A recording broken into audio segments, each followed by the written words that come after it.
Picture this. It's a Tuesday morning in Chicago. The wind's doing its usual thing off the lake. Your alarm goes off at 6, and you just roll over and go back to sleep.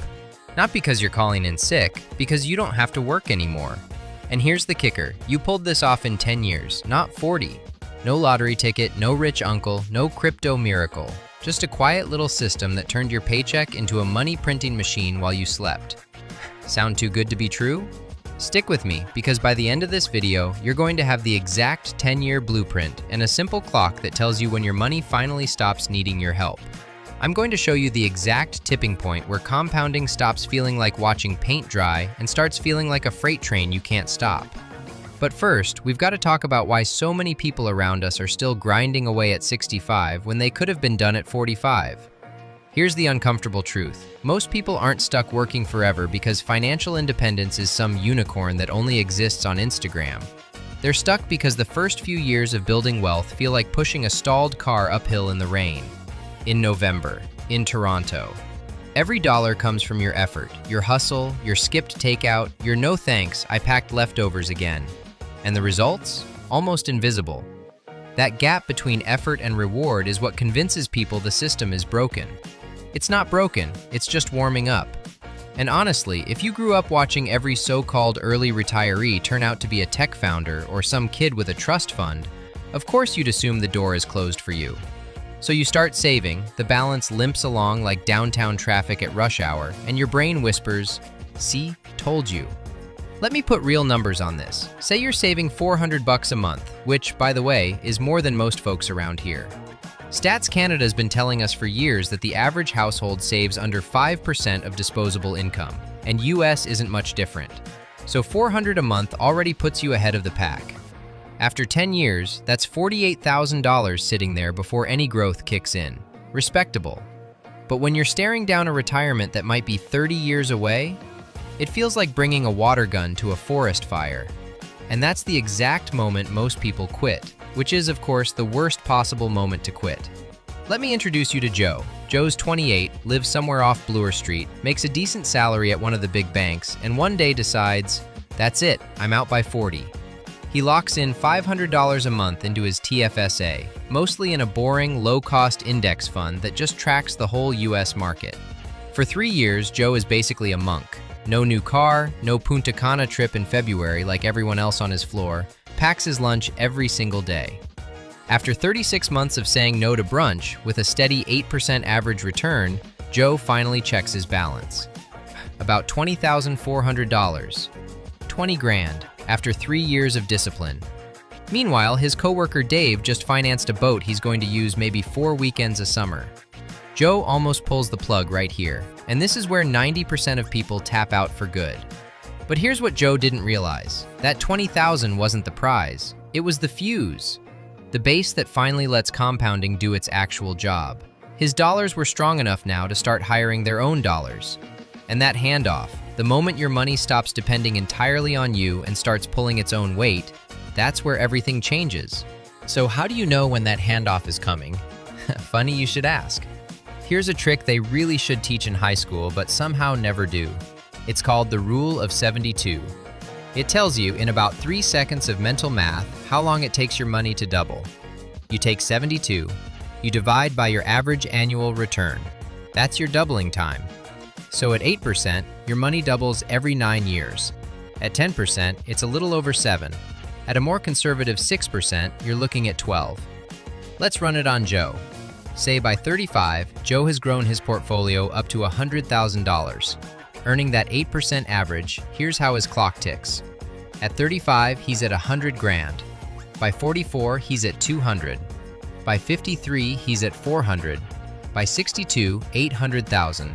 And by 71, he's sitting on $1.6 million. Now notice something wild. The first double took 9 years and added 100,000. The last double took the same 9 years and added 800,000. Same time, same effort, 8 times the payoff. That's not a typo, that's compounding finally earning its reputation. Quick reality check though, the Rule of 72 isn't a guarantee. Markets zigzag. 2022 reminded everybody of that the hard way. It's a forecasting tool, not a promise. But the principle absolutely holds. And here's the brutal part. Skip one doubling cycle by starting late and you don't lose a year, you lose the biggest year, the one at the end. Waiting from 25 to 35 to start investing could literally cost you $1 million on the back end. Time isn't just money around here. Time is exponential money. Pause for a second. Ask yourself honestly, how many doubling cycles can I realistically fit into the next 10, 20, 30 years? That one question will rewire how you think about every dollar that hits your account. But here's the catch. The clock only works if you're feeding it enough fuel. Which brings us to the part most YouTube videos love to skip over. Saving alone is never going to compress 40 years into 10. The math just doesn't work. You need a two-part strategy, and I think of it like sports. You've got offense, which is growing what comes in, and you've got defense, which is controlling what goes out. Let's see it on paper. Joe earns $4,000 a month and saves 10%, $400. Over 10 years at 8% returns, he ends up with about $73,000. Not bad, not life-changing either. Now Joe plays some offense. He learns new skills, jumps to a competitor for a fat raise, and by the way, around here, job hopping typically gets you a 10 to 20% bump versus the sad 3% loyalty raise. His income jumps to $8,000 a month. If he still only saves 10%, he's at about $146,000. Better. But now Joe plays defense too. Income went up to $8,000. Expenses stay locked at $3,600. Same condo, same Honda Civic, same grocery budget. Suddenly he's investing $4,400 a month. Run that over 10 years at 8% and Joe is sitting on roughly $805,000. Same person, same 10 years. The only difference is he refused to let lifestyle creep eat his raise alive. The FIRE community has done the math on this for years. Save half your take-home pay and you can hit financial independence in about 17 years. Save 70% and you're looking at 8 or 9 years. The percentage matters way more than the paycheck. Here's the 12-month challenge. Every raise, every bonus, every tax refund, it goes straight into investments before it ever touches your checking account. Think of each new dollar as a tiny little employee. You either hire it to work for you forever, or you fire it at the mall. Your call. So you're funneling money in, but where exactly should it go? I think of a good portfolio like a car. It needs an engine, a fuel system, and brakes. The engine is your growth layer, such as broad index funds that tracks the market. Without them, your money just slowly bleeds purchasing power.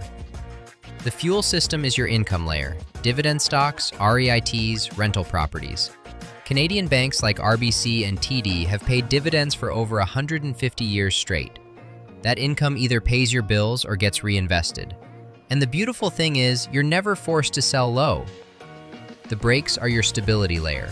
Treasury bonds, GICs, high-yield savings accounts. This stuff is boring on purpose. It's what keeps you from panic selling your index fund during a crash just to cover rent in a downtown one-bedroom that costs more than it should. And there's a bonus layer, currency diversification.